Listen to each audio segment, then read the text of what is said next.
Hossein Locker. আসসালামু আলাইকুম। ইমাম বুখারী রাহিমাহুল্লাহর জীবনের গল্প নিয়ে আমাদের এই বিশেষ আয়োজনে আপনাদের সবাইকে স্বাগতম। আজকের কাহিনীটা জানেন শুরু হবে একদম সাধারণ আমাদের ঘরের মতোই একটা ঘটনা দিয়ে, কিন্তু এর শেষটা সেটা হলো দীর্ঘ ১৬ বছরের এক অবিশ্বাস্য সফরের সমাপ্তি। তো আর দেরি কেন, চলুন শুরু করা যাক। একটু কল্পনা করুন তো, একদিন সকালে ঘুম থেকে উঠে দেখলেন আপনার আম্মুর হাতে ইলেকট্রিসিটির বিল, আর তাতে লেখা ৩,০০০ পাউন্ড। মাথা ঘুরে যাওয়ার মতো অবস্থা, তাই না?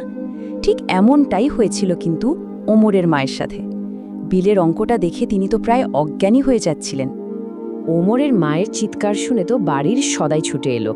কি হয়েছে, কি হয়েছে? তখন চাচা স্বাদের বিলটা দেখে বললেন, ভাবি, আপনারা যেভাবে দিনরাত লাইট ফ্যান চালান তাতে তো বিল বেশি আসবেই।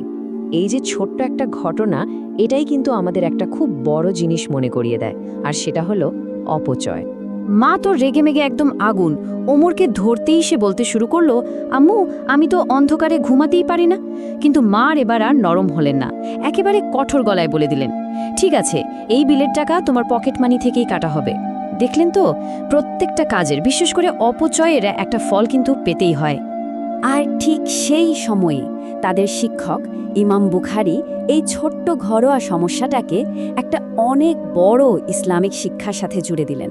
তিনি সুন্দর করে বোঝালেন, দেখো, ইসলামে অপচয়কারীকে শয়তানের ভাই বলা হয়েছে। আল্লাহ কিন্তু অপচয়কারীকে একদমই পছন্দ করেন না। সেটা পানি হোক বা বিদ্যুৎ, কোনো কিছুই নষ্ট করা উচিত না। আচ্ছা, অপচয়ের এই ছোট্ট শিক্ষাটা তো আমরা পেলাম। এবার চলুন এই সূত্র ধরেই আমরা ইমাম বুখারীর নিজের জীবনের একটা বিশাল, একটা ঐতিহাসিক সফরের গল্প শুনি। এমন এক সফর যা ছিল শুধুমাত্র জ্ঞান অর্জনের জন্য।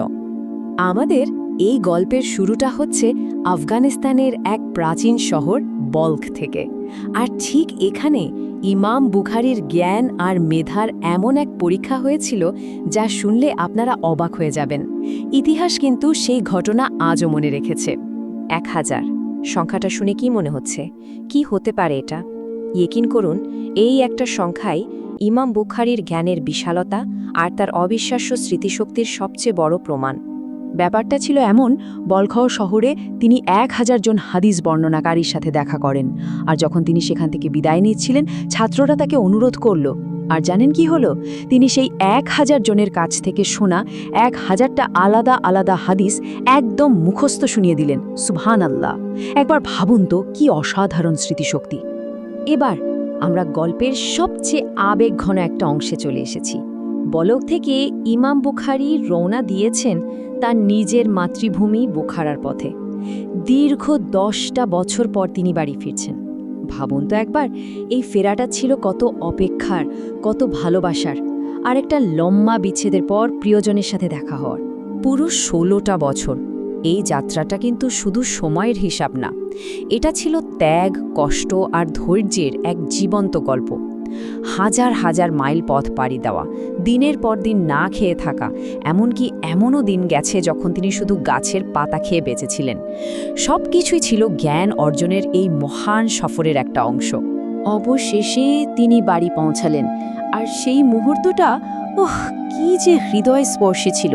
একজন বৃদ্ধা মা ঠিক ১০ বছর পর তার কলিজার টুকরা ছেলেকে ফিরে পেয়ে কান্নায় ভেঙে পড়লেন। মার ছেলের চোখের পানিতে যেন লম্বা বিচ্ছেদের সব কষ্ট ধুয়ে মুছে যাচ্ছিল। মাকে বুকে জড়িয়ে ধরে ইমাম বুখারী তার এতদিন দূরে থাকার কারণটা বললেন। তিনি বলেছিলেন, মা, আমি কথা দিয়েছিলাম আমার জীবনের সবচেয়ে বড় কাজ, আমার কিতাবটা শেষ না করে আমি কিছুতেই ফিরব না।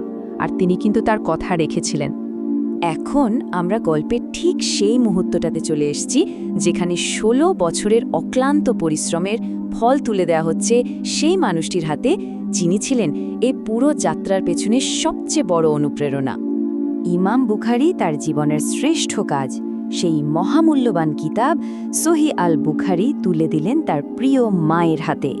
এটা কিন্তু শুধু একটা বই ছিল না, এটা ছিল একজন ছেলের তার মায়ের প্রতি ভালোবাসা, শ্রদ্ধা আর দেয়া কথা রাখার এক অসাধারণ নিদর্শন। কিতাবটা মায়ের হাতে দিয়ে তিনি বললেন, মা, আমি অনেক কষ্ট করেছি।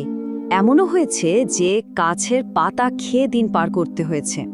কিন্তু আমি এক মুহূর্তের জন্য আমার সাহস হারাইনি, কারণ আমি জানতাম আপনার দোয়া সব সময় আমার সাথে ছিল।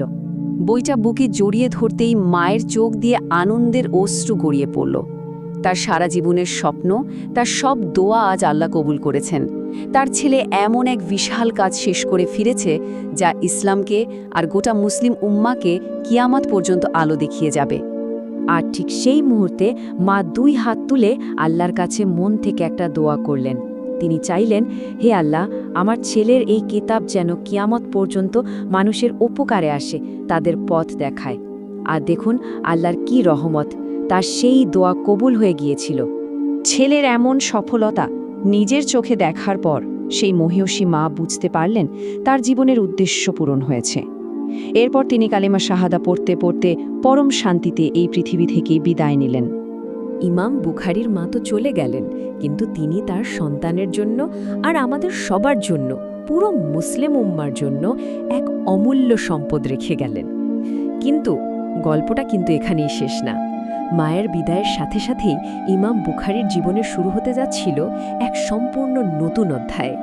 মা চলে যাওয়ার পর ইমাম বুখারী যখন গভীর শোকে কাতর, ঠিক তখনই বুখারার শাসকের কাছ থেকে তার জন্য একটা নতুন আদেশ এলো। কি ছিল সেই আদেশে?